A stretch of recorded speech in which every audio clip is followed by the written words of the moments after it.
વિદ્યાર્થી મિત્રો, આપણે દૈહિક સંલગ્ન પ્રચ્છન્ન જનીનથી થતો રોગ જે છે એનું એક ઉદાહરણ જોઈએ. અને આ દૈહિક સંલગ્ન પ્રચ્છન્ન જે છે એ રોગ છે થેલેસેમિયા. હવે થેલેસેમિયા જે છે એ રુધિર સંબંધિત રોગ છે, એક પ્રકારનો રુધિર રોગ છે. હવે આ રોગ જે છે એ પિતૃમાંથી સંતતિમાં કે બંને પિતૃઓ બિન અસરકારક હોય, બિન અસરકારક વાહક જનીન ધરાવતા હોય, અથવા તો આપણે એને શું કહીએ છીએ વિષમયુગ્મી. બિન અસરકારક એટલે પિતૃ જે છે એ જનીન ધરાવતા હોય પણ એના દેખાવ સ્વરૂપમાં રોગ હોય નહીં, પણ એ વાહક કહેવાય. તો આવા બિન અસરકારક વાહક જનીન વિષમયુગ્મી જનીન ધરાવતા હોય એને એ વહન કરતા હોય. હવે આ અસર થવાનું કારણ જે છે એનું કારણ એ છે કે વિકૃતિ, જનીન જે છે એમાં વિકૃતિ થાય અથવા તો ન્યુક્લિયોટાઇડ બેઝ જે છે એ દૂર થવું. એટલે એના આખરી પરિણામ જે છે એ પરિણામમાં હિમોગ્લોબિન જે છે HB, આ હિમોગ્લોબિન HB જે છે એના નિર્માણમાં વપરાતી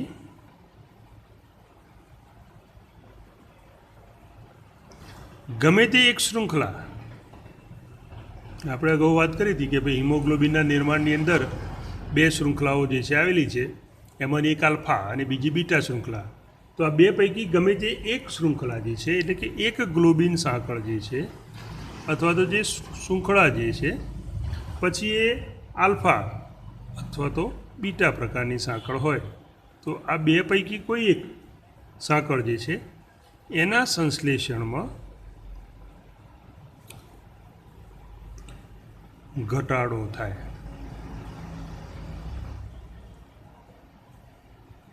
એટલે એના કારણે આવો જે ઘટાડો થાય એ ઘટાડાના કારણે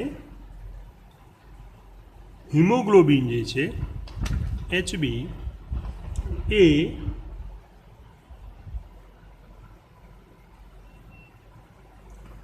અસામાન્ય HB જે છે કેવું બને, અસામાન્ય અણુઓનું નિર્માણ કરે.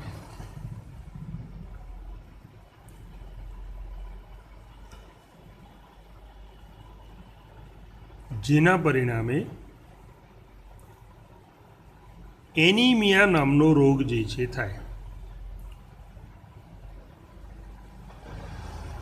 હવે આ એનિમિયા જે છે એ આ રોગનું લક્ષણ છે. એટલે કે વ્યક્તિની અંદર આવેલી જે હિમોગ્લોબિન શૃંખલા જે છે એ શૃંખલાની અંદર પછી આલ્ફા હોય કે બીટા હોય એના સંશ્લેષણની અંદર ઘટાડો થાય. એટલે એના કારણે હિમોગ્લોબિન જે છે એ અસામાન્ય અણુનું નિર્માણ કરે, તો એના માટે આ એનિમિયા રોગ થાય. એટલે જો હિમોગ્લોબિન અસામાન્ય અણુનું નિર્માણ કરે તો એનિમિયા રોગ જે થાય એ આ રોગનું લક્ષણ છે. હવે હિમોગ્લોબિન જે છે એટલે એના અણુ જે છે એ અણુની કઈ સાંકળ અસરગ્રસ્ત થાય, બે સાંકળો હોય એમાંથી કઈ અસરકર્તા છે એના આધારે થેલેસેમિયા જે છે એનું વર્ગીકરણ કરી શકાય. એટલે થેલેસેમિયા જે છે એ જુદા જુદા પ્રકારના હોય છે. હવે માનો કે અહીંયા આગળ આલ્ફા ગ્લોબિન સાંકળ જે છે, શૃંખલા જે છે, એ શૃંખલાની અંદર ઉત્પાદન જે છે એ ઉત્પાદન અસર કરતા થાય. એટલે કે આલ્ફા શૃંખલા જે છે એના નિર્માણની અંદર જો આવી અસર થાય, અથવા તો બીટા શૃંખલા જે છે, બરાબર, બીટા ગ્લોબિન સાંકળ જે છે એ સાંકળનું ઉત્પાદન જે છે એ અસર કરતા થાય. બેમાંથી કોઈ પણ એકની અંદર આવું છે થઈ શકે. હવે આ આલ્ફા પ્રકારના ગ્લોબિન જે છે એ અસર થાય તો એના કારણે જે થેલેસેમિયા થાય એને આલ્ફા થેલેસેમિયા કહેવામાં આવે.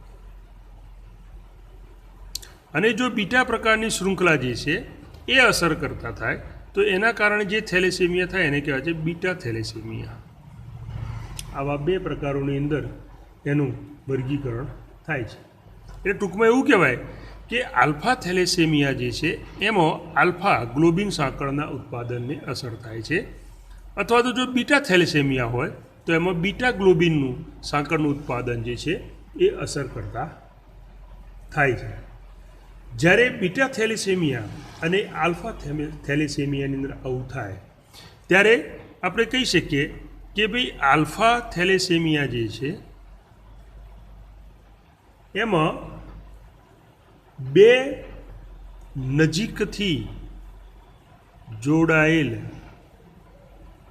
સંલગ્ન જનીનો જે છે એ સંલગ્ન જનીનો, દાખલા તરીકે HbA1 અને બીજું સંલગ્ન જનીન છે HbA2 કે જે દરેક પિતૃના 16મા, ધ્યાન રાખજો વિદ્યાર્થી મિત્રો, 16મા રંગસૂત્ર જે છે એ રંગસૂત્ર ઉપર આવેલ છે.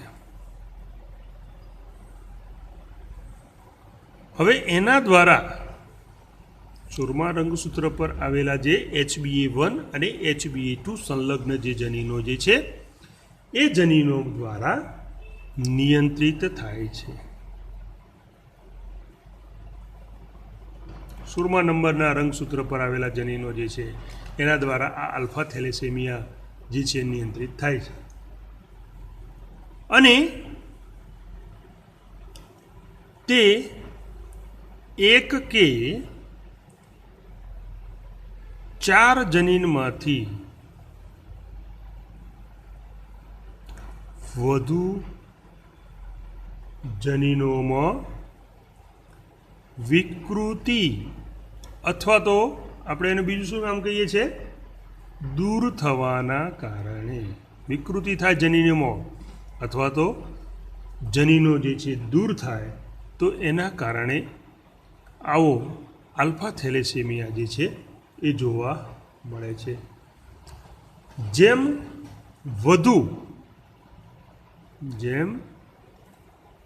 વધુ જનીનો અસર કરતા થાય તેમ આલ્ફા ગ્લોબિન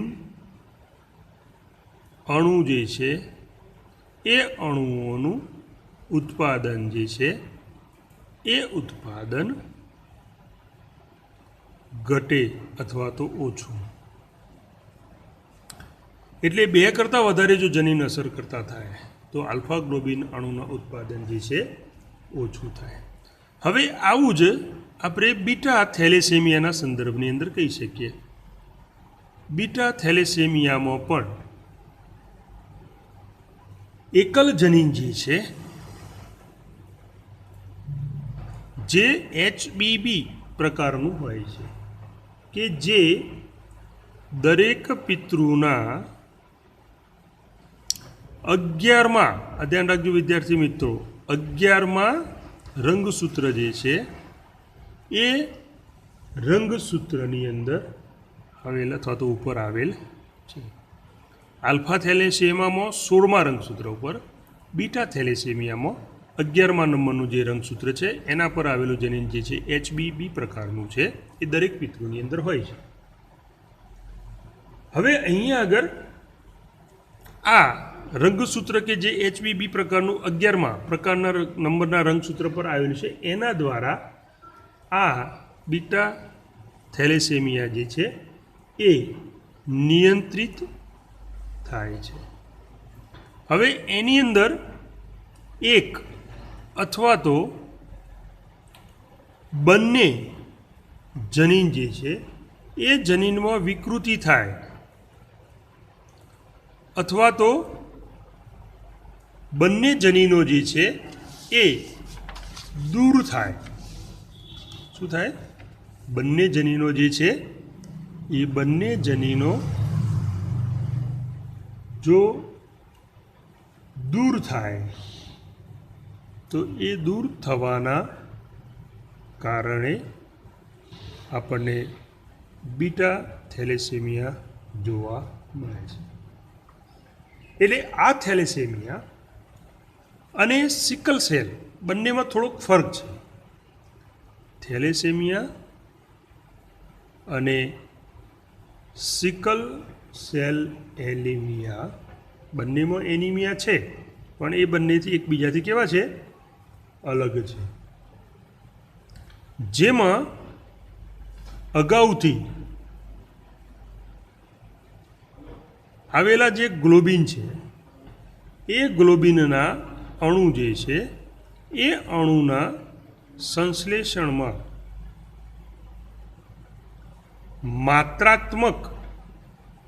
માત્રાત્મક યાनी कि ક્વોન્ટિટેટિવલી સમસ્યા કહેવાય. માત્રા જે છે માત્રાની અંદર ફેરફાર થાય. જ્યારે બાદમાં ખોટી રીતે કાર્ય કરતા ગ્લોબિન જે છે એ ગ્લોબિનના અણુના સંશ્લેષણમાં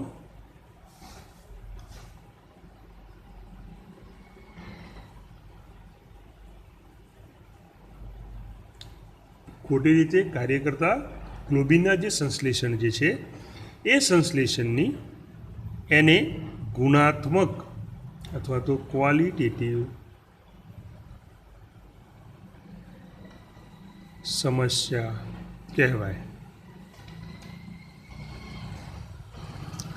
એટલે અહીંયા આગળ થેલેસેમિયા અને આ સિકલ સેલ એનિમિયા જે છે બંનેમાં એનિમિયા છે, પણ બંને ખરેખર એકબીજાથી અલગ છે. કારણ કે એમાં અગાઉના જે ગ્લોબિન અણુના સંશ્લેષણ જે છે એ સંશ્લેષણ બે પ્રકારના હોય, કાં તો માત્રાત્મક પ્રકારના અથવા તો ગુણાત્મક પ્રકારના, ક્વોન્ટિટેટિવલી અથવા તો ક્વોલિટેટિવલી પ્રકારની સમસ્યા હોય. અને આવી જે સમસ્યા જે છે એ સમસ્યાના કારણે આ રોગ જે છે થેલેસેમિયામાં થતો જે એનિમિયા જે છે એ એનિમિયાના લક્ષણો જે છે એ થોડાક અલગ પ્રકારના હોય છે. અને આના જે લક્ષણો જે છે જુદા જુદા લક્ષણો, એમાં એક છે વ્યક્તિને થાક લાગવો, બીજું છે ચામડી જે છે એ ચામડી નિસ્તેજ થવી, ત્રીજું લક્ષણ છે ઝડપી ઓક્સિજન જે છે એ અનિયમિત થાય, એટલે એના કારણે એની અસર જે છે એ હૃદયના ધબકારા ઉપર થાય. બીજું એક લક્ષણ છે કે આના કારણે શ્વાસોશ્વાસ જે છે એ ટૂંકા બને, એટલે ટૂંકા શ્વાસોશ્વાસની અસર થાય. અને છેલ્લું લક્ષણ છે કે આના કારણે વ્યક્તિ જે છે એના છાતીમાં દુખાવો થાય, વ્યક્તિને એના કારણે માથું જે છે એ દુખે. તો આવા પ્રકારના થેલેસેમિયા જે છે એની અંદર આપણને થતી એનિમિયા જે છે એનિમિયાની અંદર આવા લક્ષણો જોવા મળે છે. વિદ્યાર્થી મિત્રો, આપણે એનું જે વર્ગીકરણની વાત કરી કે થેલેસેમિયાનું જે આલ્ફા થેલેસેમિયા અને બીટા થેલેસેમિયા આવા બે પ્રકારની અંદર વર્ગીકરણ કરવામાં આવે છે. તો એના માટે વ્યક્તિ જે છે એ જ્યારે આવી ખામી સર્જાય ત્યારે ખામી ધરાવનાર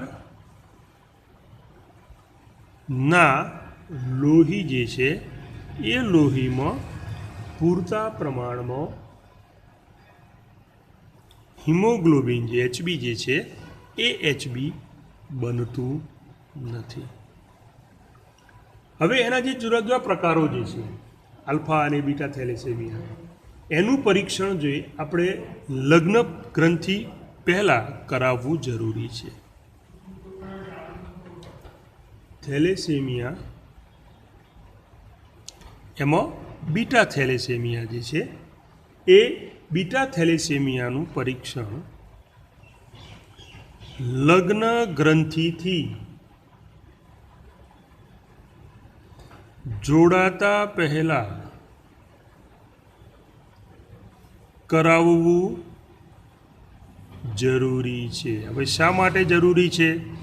જો લગ્ન ગ્રંથિમાં જોડાતું જે યુગલ જે છે એ યુગલ પૈકી કોઈ પણ વ્યક્તિ જો બીટા થેલેસેમિયા પ્રકારનો રોગ ધરાવતી હોય તો આ રોગ જે છે એ સંતતિની અંદર વારસામાં આવી શકે છે. કારણ કે આ જે રોગ જે છે બીટા થેલેસેમિયા એ દૈહિક સંલગ્ન પ્રચ્છન્ન જનીનથી થતો રોગ છે. એટલે બે પૈકી કોઈ પણ એક વ્યક્તિ જો બીટા થેલેસેમિયા હોય માતા કે પિતા બેમાંથી, તો આ દૈહિક પ્રચ્છન્ન સંલગ્ન જનીન હોવાના કારણે આ દૈહિક જનીન જે છે સંતતિને વારસામાં મળે. એટલે ખરેખર તો કેટલાક લગ્ન ગ્રંથિઓ પહેલાં આવા ટેસ્ટ કરાવવા જરૂરી છે, જેથી આપણને ખ્યાલ આવે કે કોઈ પણ પિતૃ જે છે બેમાંથી કોઈ આ રોગવાળો નથી. જો હોય તો સંતતિઓની અંદર આ રોગ જે છે એનું જનીન વારસામાં જાય તો એ સંતતિ કાં તો લક્ષણો ધરાવે અથવા તો એ સંતતિ જે છે વાહક હોઈ શકે. થેલેસેમિયા જે છે બીટા થેલેસેમિયા એમાં બે પ્રકારના હોય છે. એક જે છે એ મેજર અને બીજો જે છે માઇનોર. મેજર અને માઇનોર જે છે એ પૈકીના જો મેજર હોય તો એ વધારે જોખમકારક હોય અને જો માઇનોર હોય તો એ ઓછા જોખમકારક હોય છે, પણ એ વાહક હોઈ શકે. એટલે એક અથવા તો બે, પુરુષ અથવા તો સ્ત્રી અથવા તો જે માતા પિતા જે છે એ બંને પૈકી એક અથવા બંને થેલેસેમિયા મેજર હોય તો આ રોગ થઈ શકે. અથવા તો જો માતા અથવા તો પિતા આ બે પૈકી કોઈ એક તરફથી ખામીયુક્ત જનીન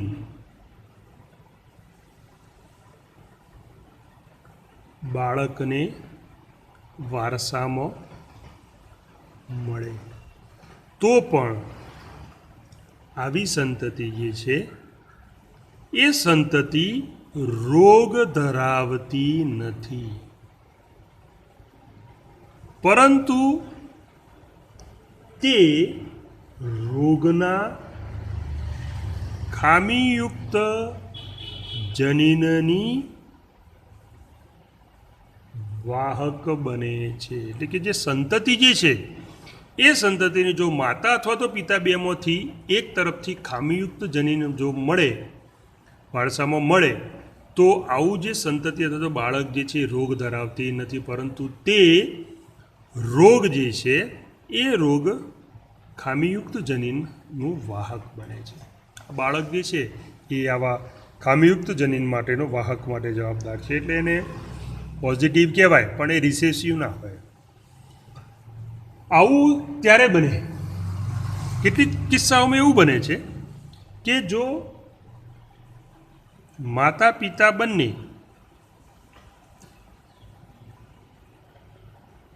દ્વારા ખામીયુક્ત જનીન જે છે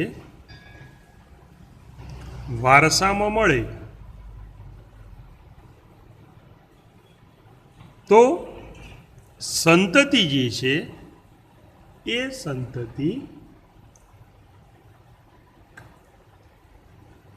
થેલેસેમિક બને છે. બંને દ્વારા જો ખામીયુક્ત જનીન વારસામાં મળે તો એ સંતતિ થેલેસેમિયાનો રોગવાળું કહેવાય, થેલેસેમિક બને. પણ જો બંને એટલે કે માતા અને પિતા એ બંને વ્યક્તિ થેલેસેમિયા માઇનોર હોય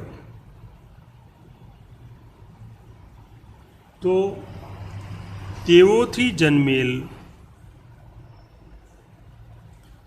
બાળક જે છે એ બાળક થેલેસેમિક મેજર તરીકે ઓળખાય. જો બંને માતા પિતા માઇનોર હોય તો એનાથી જન્મેલ બાળક જે છે એ થેલેસેમિક મેજર બની શકે, એટલે કે રોગ ધરાવતું હોઈ શકે. કારણ કે બંને ભલે માઇનોર છે પણ એની અંદર જનીન છે માતા પિતામાં, પણ એ સ્વરૂપની અંદર જોવા મળતું નથી.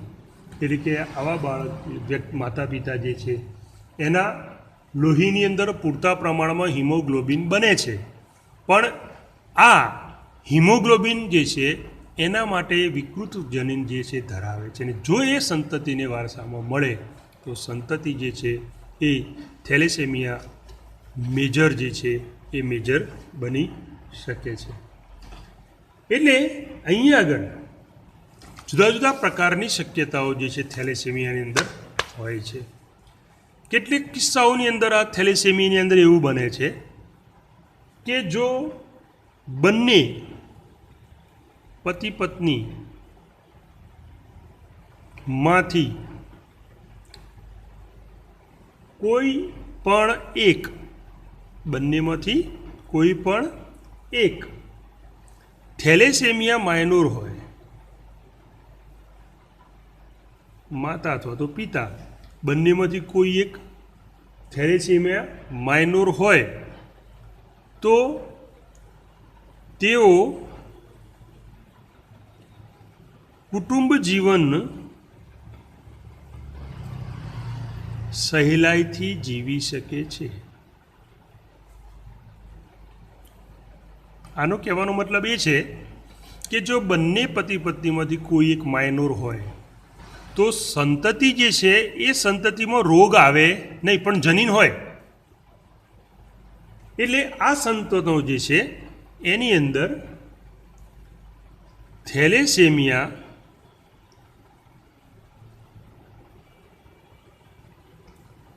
રોગ જે છે એમાં મેજર જે છે એ થેલેસેમિયા મેજરના રોગનો ભય નથી, પરંતુ તેમાંથી કોઈક સંતાન જે છે એ થેલેસેમિયા વાહક બની શકે છે.